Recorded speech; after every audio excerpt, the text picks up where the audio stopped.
Vamos a pasar con la maestra, con la doctora Lourdes Turrent Díaz, y de quien voy a leer su semblanza. La doctora Lourdes Turrent, doctora en Historia por la UNAM, es especialista en Sociología del Arte con 2 líneas de investigación, salas de concierto y museos. Su primera temática la ha desarrollado a través de trabajo en fuentes originales y publicaciones. Obtuvo su grado con la tesis Rito, Música y Poder en el espacio de la Catedral Metropolitana, México, 1790-1810, que mereció mención honorífica y será publicada por el Fondo de Cultura Económica en 2013. Es coordinadora del seminario Actores del Ritual Sonoro Catedralicio,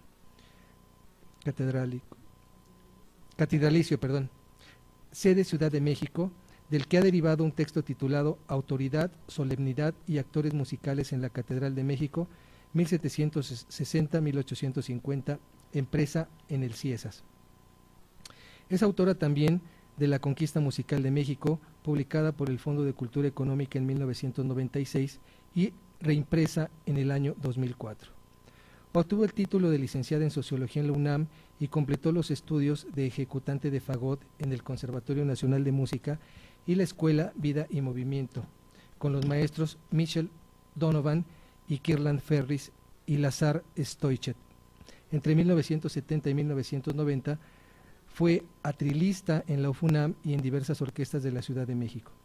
Trabajó en Radio Universidad como redactora y tuvo a su cargo los programas de mano de diversas orquestas.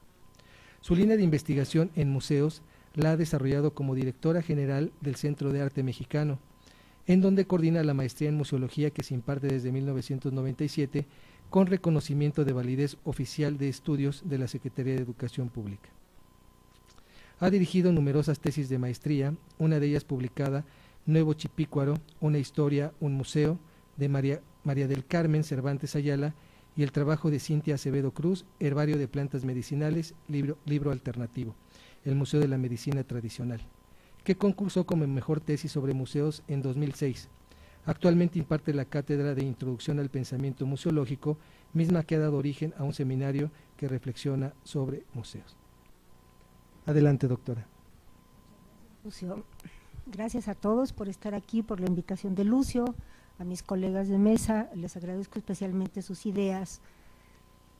Y yo no preparé un texto, sino una reflexión en torno a algo que me preocupa en el ámbito de la museología, porque creo que todos los problemas que se han planteado hasta ahorita, en especial el problema de los museos, están relacionados con el pensamiento museológico, algo que se sostuvo en la mesa anterior.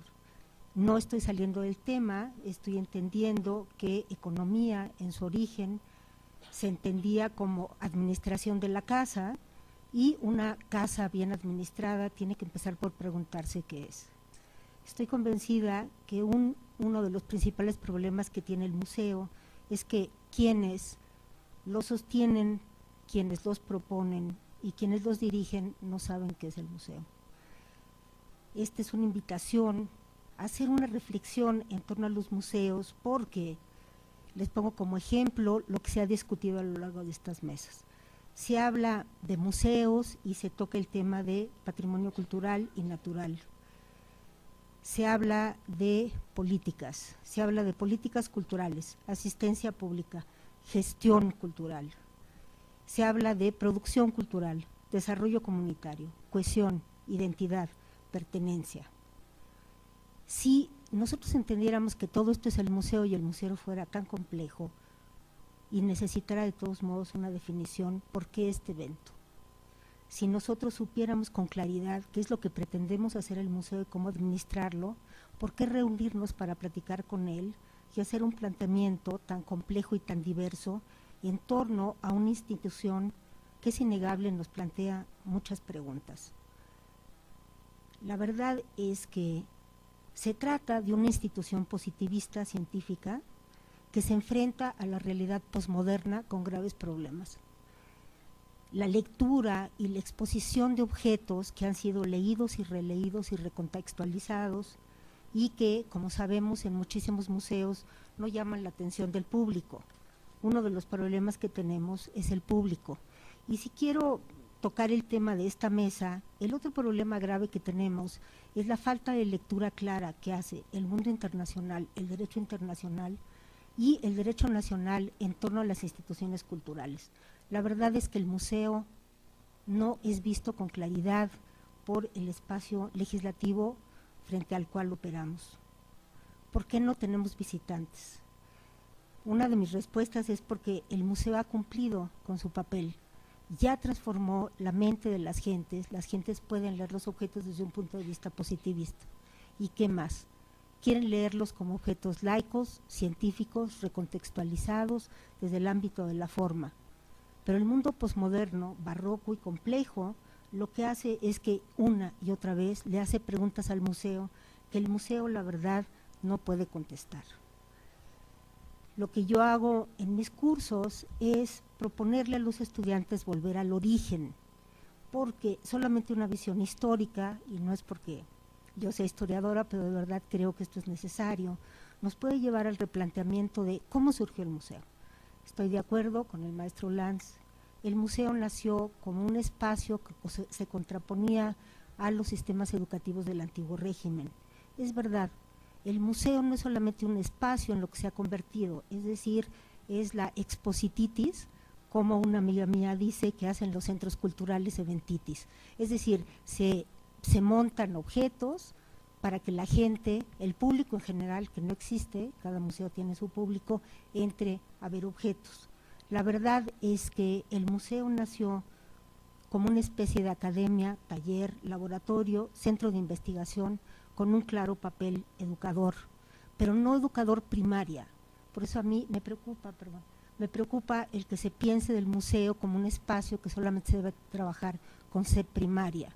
La verdad es que el museo nació como un espacio de investigación, no solamente para reproducir cultura, sino para crear conocimiento. Una de las maneras como yo creo que el museo puede ingresar y llamar la atención y justificarse en los ámbitos legales en los cuales operamos es que el museo se plantee como un espacio que crea conocimiento. Y la pregunta sería, ¿cuántos investigadores dependen de los museos? Porque si nosotros proponemos a los programas educativos que vamos a hacer y crear conocimiento, los museos empezarían a tener una lectura diversa y podrían estar ligados a centros de investigación, que esto no sucede. ¿Por qué aquí hay gente de la Cámara de Diputados y no hay gente de la Secretaría de Educación Pública? Porque los museos se consideran como espacios de diversión igual que el zoológico, efectivamente.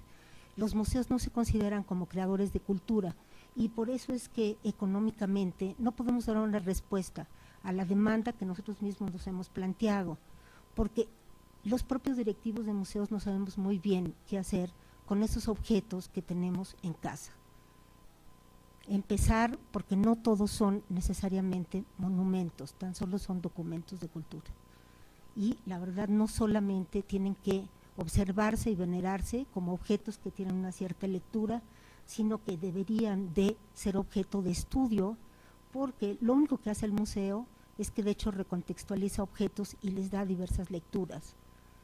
Otra cosa que me parece que podría dar una salida a la gran problemática en la cual están inmersos tantos museos en México, sobre todo los pequeños, es el problema de que los museos y los directores de museos solo ven al edificio, a la colección, si es que esto existe, y a un público que parece que va a llegar a ver los objetos, cuando en realidad la gente que opera en los museos no tiene la valentía de contemplarse como creador de cultura. Entonces, quien dirige un museo y quien reproduce un museo, en realidad lo que está manejando es un medio de comunicación. Y entonces el museo como medio de comunicación tendría entrada en los apartados que el maestro, ¿no?, tuvo a bien señalar, que son los apartados que están contemplados por el TLC. Porque de otra manera, el museo, esta institución que no acaba de ser educativa, no acaba de ser diversión, no acaba de ser cine, no acaba de ser bodega, no acaba de ser teatro, no acaba de ser nada, finalmente se vuelve muy compleja en su definición, necesita redefinirse y por lo tanto necesita una línea de reflexión para que con esta reflexión sea capaz de enfrentarse a un ámbito legal que la está iba a decir legislando, por no decir torturando, pero la tortura también, que le está torturando y que le impide desenvolverse como debería de hacerlo. El museo compite con muchísimas instancias muy productivas y que funcionan muy bien.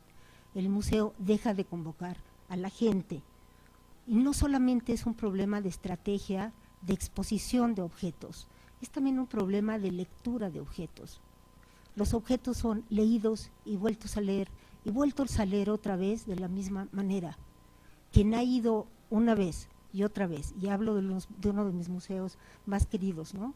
El museo del Castillo de Chapultepec, y otra vez, y vuelve a ver el mismo cuadro de Sor Juana, leído de la misma manera, con la misma cédula, necesita realmente tener mucha vocación para querer ir la 25ª vez, aunque sea con sus alumnos. ¿Por qué no puede haber una diversidad de lectura dentro de los museos? Realmente a mí me parece que hay un problema en los sujetos. Yo llamo sujeto a los directivos de los museos, que no tienen la valentía de observarse como creadores de cultura y que tampoco tienen la valentía de crear espacios multidisciplinarios en los cuales hablen distintos saberes y no un saber. Porque de esa manera el museo podría proponer mucho más cosas. Un momento. Okay. Yo creo que es necesario volver a un replanteamiento serio del museo. El museo necesita un replanteamiento teórico, independientemente de todos los temas que se han tratado aquí, valiosos e importantes, que aplaudo mucho que hayan sido presentados como lo fueron. Yo creo que debe de reiniciarse una reflexión en torno al museo con una línea museológica nueva, de punta, que se pregunte: ¿quién propone en los museos? ¿Quién posibilita a los museos? Es decir, ¿qué intenciones políticas y económicas hay en los museos? Porque cada objeto que está expuesto tiene atrás una intención. ¿Quiénes somos nosotros, los profesionales de museos, y qué queremos decir? Yo estoy convencida que no hay una reflexión profunda en torno a nosotros, los profesionales de museos, qué queremos hacer y qué queremos decir.